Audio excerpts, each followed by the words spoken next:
After years and years of games that followed a really specific formula, I'm having trouble looking at From Software's latest game, Sekiro: Shadows Die Twice, without the twin spectres of Dark Souls and Bloodborne looming large overhead. But to call Sekiro a Soulsborne style game would be a disservice, despite it sharing some elements. Most of the game's similarities come in its brutal difficulty and harsh punishments. You can't take many hits without dying, and when you do die, you'll lose resources. Unlike From's previous work, Sekiro doesn't allow you to make a corpse run to reclaim your money and XP, instead, flat out halving your earnings and sending you back to the previous checkpoint. In a similar fashion to the Dark Souls and Bloodborne games, enemy layouts will mostly reset when you use these checkpoints, where your main source of healing will also reset. But beyond this point, I would say that Sekiro: Shadows Die Twice is quite unique. Sekiro's core gameplay leans heavily on its unique combat system, with some light RPG, platforming, and stealth mechanics thrown in to fill in the gaps, and the core mechanics for taking on enemies is equal parts engaging, punishing, and satisfying. Instead of trading blows and managing your health and stamina like any other From game released within the last 9 years, Sekiro instead puts an emphasis on posture, both for yourself and for your enemies. The game presents you with two enemy meters, one for vitality and one for posture, and although you can whittle down an enemy's health as with any other game, it's far more effective to break their posture completely to open them up for a single death blow. Now you can cause posture damage in a number of ways. You can attack a guarding enemy to build it up slowly, you can attack an unguarded enemy to lower their vitality, which not only inflicts posture damage but also slows its recovery, or you can time your guards perfectly to deflect incoming strikes. There are more ways to damage an enemy's posture, but I'd say these are the three primary methods, and almost immediately it feels like Sekiro not only wants you to play aggressively while you're on offense, but while you're on defense as well. Attempting a deflection can be risky if you don't have the timing down, but the amount of damage you can cause to an enemy's posture can be more than worth it. None of this is to say that the game will let you get away with just aggressively hammering the attack until an opponent's guard breaks, as enemies have plenty of tricks up their sleeves to keep you on your toes. They can similarly deflect your attacks, and having your own posture broken can lead to a very quick death. They can also employ perilous attacks, these techniques that can't be guarded safely and must be countered depending on which variety they use. Thrust attacks can only be perfectly deflected or countered with an unlockable skill, more on that later, while sweeps have to be jumped over. Even with these elements, the game requires you to be active in your defense. For example, sweeps can be safely jumped over, but if you want to cause a good amount of posture damage, you can head stomp opponents mid-sweep. Risky, but rewarding. Finally, they have grabs that must be dodged at the last second, but while I didn't find these too difficult to avoid, the game's over-reliance on tight auto-tracking can become a little frustrating at times, especially since there's no other way to avoid a grab. This sort of rock-paper-scissors approach to combat does keep the otherwise fairly simple mechanics pretty engaging, and when you finally wrap your head around it all, you feel like a total badass. Sekiro may not have the same level of weapon and playstyle customization as From's more recent titles, but what it lacks in mechanical breadth, it makes up for in depth. And I think the combat systems shine brightest during the game's boss encounters and, to a lesser extent, its mini-bosses. Without a doubt, Sekiro's bosses and mini-bosses are the most challenging aspect of the game. Where most non-boss oriented combat scenarios, and a lot of mini-bosses, increase the difficulty by throwing multiple enemies at you at once, the boss fights are always these epic clashes where the challenge comes from a relentless, varied and often misleading moveset, as well as a massive amount of posture to build damage on. You have to study the enemy's movements, learning their attacks and patterns, before doing your best to deflect or counter where you can during these marathon efforts.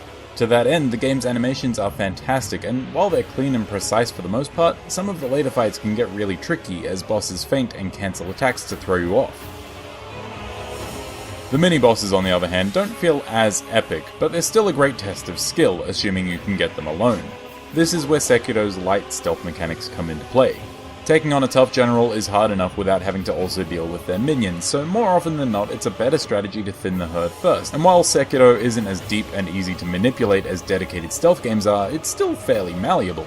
You can attract enemy attention through the use of certain items, and you can perform stealth death blows from various angles and hiding spots. And if all else fails, you can leap away and wait for your pursuers to de-aggro before thinning the herd some more. This is where I found Sekiro's grappling hook and resurrection mechanics came into play the most. The grappling hook is fairly straightforward. It opens up a ton of vertical movement, and although it can be a little unreliable on rare occasions, I found it was fast and fun to use with its auto-targeting system. The resurrection mechanics are a little less simple. After dying once, you're able to resurrect on the spot, which is useful for either escaping a risky situation to save your resources, or regrouping before trying to take out more enemies again. You can upgrade this later to allow for multiple resurrections, but I rarely found it all that useful outside of giving me a little extra gas in the tank at the end of a long boss fight, or negating the effects of some bullshit trap, which I didn't find too many of. But hey, that grappling hook is pretty sweet, right? And along with that, Sekiro Shadows Die Twice offers you a whole range of tools to equip to the character's prosthetic arm. The game may not have much in terms of weapon or gear customization, but you can at least pick out your own personal arsenal of sub-weapons to supplement your style of play, whether those are flamethrowers, shuriken launchers, retractable hatchets, or even shields. Taking that personalization element even further, the game doesn't let you upgrade your character's stats, but you are able to gradually unlock various skill trees that feature abilities, ranging from ambient upgrades like greater posture recovery, to active techniques like kicks, punches, or sword combos. Again, you aren't going to be able to make your character into a healing-based cleric or a tanky paladin or anything, but you can put your own spin on the character. I think the driving force behind this choice is that you aren't playing your own character. You take control of Wolf, a shinobi in service to a child lord kidnapped for his divine bloodline, and while this will put some people off, I found the more focused narrative approach and linear character progression to be somewhat refreshing. I will always love the murky worlds of Dark Souls and Bloodborne, but sometimes you don't want to read every item description and go watch lore videos to put the pieces together, you know? And to Sekiro's credit, having a straightforward linear narrative like this allows players to get to know the characters better, particularly the antagonists, and they get to have goals and motivations that are easily identifiable and enjoyable in the moment. You may lose that sense of satisfaction for having worked for your story, but you can enjoy this in the moment, minus all this extra work.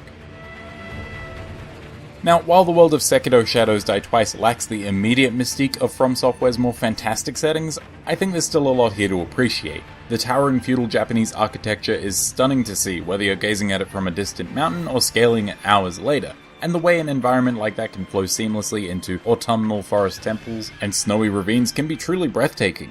And although a lot of the locations in Sekiro, as well as the enemies within them, are much more grounded in reality, there's still plenty of surprising and crazy things lurking just beyond the next corner.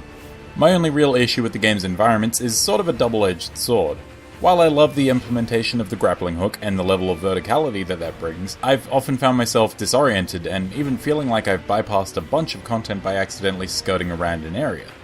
That's not to say that returning to areas later to search the lower sections can't be satisfying, just that it always instilled in me this sense of doubt that I'm always missing something. And I almost always was. The sprawling maps that From Software are known for already feature tons of hidden areas and trinkets, so just imagine adding 3 or 4 open-air layers on top of that. Is it necessarily a bad thing?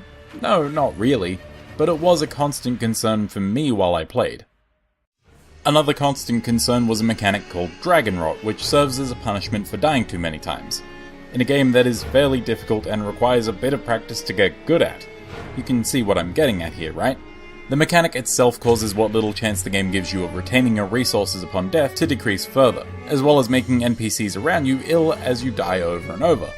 While they never die because of this, which the game makes incredibly unclear, it does halt their side quest progression, and honestly, who at From Software thought that extra punishments for death were a good idea? Losing half your gold in XP isn't bad enough, apparently.